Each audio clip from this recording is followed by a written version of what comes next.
Next up, the Ricks rate their favorite news and trailers from ComicCon 2019. That's right. We're talking Terminator Dark Fate, It Chapter 2. Ooh, Westworld 3, his Dark Materials, and even that lame-ass Top Gun 2. That's awesome. And it all starts right here, right now. On the one show where everybody knows a Rick or two. And everybody rules the world. Hey, welcome to Rick and Rick Rule the World. This is Rick Matheson here, and I'm joined, as always, by Rick Wooten. How you doing, Rick Wooten? I'm doing great. I'm super excited about all the stuff coming out of Comic-Con and excited to talk about it. Awesome. Well, to kick things off today, I just have 5 words for you, Rick. I'm ready. I want to hear it. That's right, ladies and gentlemen. In a Rick and Rick exclusive, Rick Wooten will now sing Never Ending Story as part of the Stranger Things Challenge. And go. Yeah, no, I don't know the words. I'm sorry. Man, are you serious? No, Well, I can't blame you there. But you can certainly serenade us. Well, you know, the way Susie Pooh and Dusty Buns sang the song, I couldn't really make out the words. But oh my God. I think it went a little something like this. Turn around, look at what you see. Stop the car. I gotta take a leak. If you sing that song again, I'll stab you in the eyes. I hope to never have to hear another stinking, never-ending story. Story. Just got me. Something like that. I'm not totally sure, but I think that's really close. All right. I'll tell you a story. This is a fun story. So years ago, no, I'm not going to tell you the story. I'll tell you the story afterwards. All right. Well, when we come back after a very short break, the Ricks will reveal their favorite news and trailers from Comic-Con 2019. So stay tuned. Hey, Rick and Rick Nation, don't forget to check out our website at rickandrick.com. It's double the Rick in just one click at rickandrick.com. And we are back. Welcome to Rick and Rick Rule the World. And it was the 50th anniversary of Comic-Con. And if there was a theme, it very much seemed to be what's old is new again. Yeah. You know, it really was. And I have to tell you, I mean, we were on this show, maybe a month ago, and we were like, oh my God, Hall H is dying, Comic-Con is dead as we know it. Can they recover and become actually about comics? And then boom, this comes out and there's a ton of trailers, there's a ton of new shows, there's kind of new movies being announced, dropping some good and some bad trailers, which we'll get to in a minute. Exactly.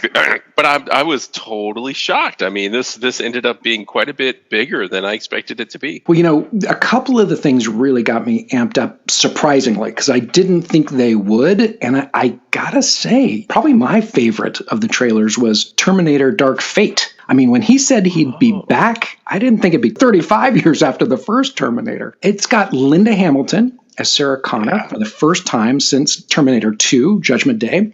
It's got this Mackenzie Davis person. I think she's a newcomer. She's going to be Grace, what I take to be a human Terminator hybrid. And then they even got the little kid back, Edward Furlong, I think his name is. So he's all grown up, and I guess he's John Connor now. What's interesting, and I can't quite tell here, Rick, and I'm curious at what you thought, I'm not sure Arnold Schwarzenegger is a Terminator in this. I think that's a human being in this. Interesting. I didn't read it that way. Yeah, I think it's like they never said it, and I noticed they don't have a name for him, and they list another character as Terminator. So I'm not totally sure he's a Terminator in this. This might be his human forebear, whoever he was based on, because he knew John Connor at a certain time. That would be an interesting twist, to actually meet the person that, or have the person in the show that what was it, T1000, T100, What was he? I think it was T1000. Might have been T2000. I don't know, but God, it was. Whatever he was based on, that would be really cool to have the original character in there and to see it as a human being as opposed to a robot, which is kind of funny because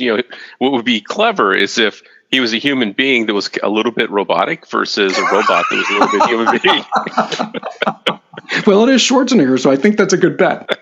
You know what else is interesting, though? It's interesting because Dark Fate, I think we talked about this on one of the shows. I was wondering if that meant they really can't change time. Now, they had to have done something, pushed back things, because in Terminator 2, the day that Sarah Connor saw in her vision, I think it was San Francisco being destroyed by a nuclear weapon, it was supposed to be, and I guess it was Judgment Day, it was supposed to be 1999. So we're a long ways past that, unless they're going to set it back then. So they must have pushed something out, but maybe, I don't know, Dark Fate makes me think that they can only go so far. It's sort of forestalling the rise of Skynet. So that was cool. In fact, it's kind of a variation on a theme when we get to my next one, but let's hear what your favorite trailer was. In fact, you seemed a little surprised that was mine. Did you not like that trailer? My vote is out on it. I actually kind of enjoyed the last TV series they made. What is it? The Chronicles of Sarah Connor. Mm-hmm. I enjoyed it. I just didn't think it was over the top. So I'm kind of surprised that they're doing another one. My understanding is that they're pretending that nothing after Terminator 2 happened, that is not all canon. This is the next part of the story in this movie. Okay, so in the same spirit of this, basically something we loved and they're pretending other parts didn't happen and moving on. The Watchmen, that's probably the one I'm the most excited about. It's an HBO series. Yeah. And you've read the comics and stuff, right? Oh, yeah. Okay.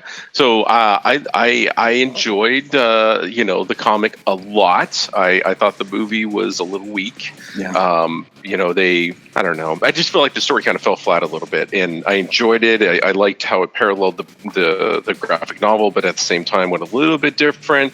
From watching the trailer, and from what I understand, it's actually going to take place after the movie. Yeah.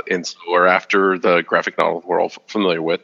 And it's going to kind of, take some of those characters in there because you can see Dr. Manhattan in there as an example. Right. And it's going to take some of those characters and move it through to what it was like after that, where, more people kind of jumped on the bandwagon and all that. So I'm very excited about this to see where they take it. They could screw this up royally, or it could be great. Yeah. And so I'm really interested to see it. And HBO has honestly a pretty good track record. So I'm very optimistic on this one. Yeah, that original graphic novel was so ahead of its time. In fact, I didn't like it at the time because I was just used to what superheroes were, and this was very cynical. It was a couple years later before I really got into it. You are right. This is either going to be spectacular. Well, it'll be spectacular, either on the good side or the bad side. I don't know what to make of this trailer myself. We'll see. But the HBO series, I don't know. It'll either be super cool or super lame. I'm not sure. Yeah, well, like I said, they've got a good track record, so I'm interested to see where they go with it.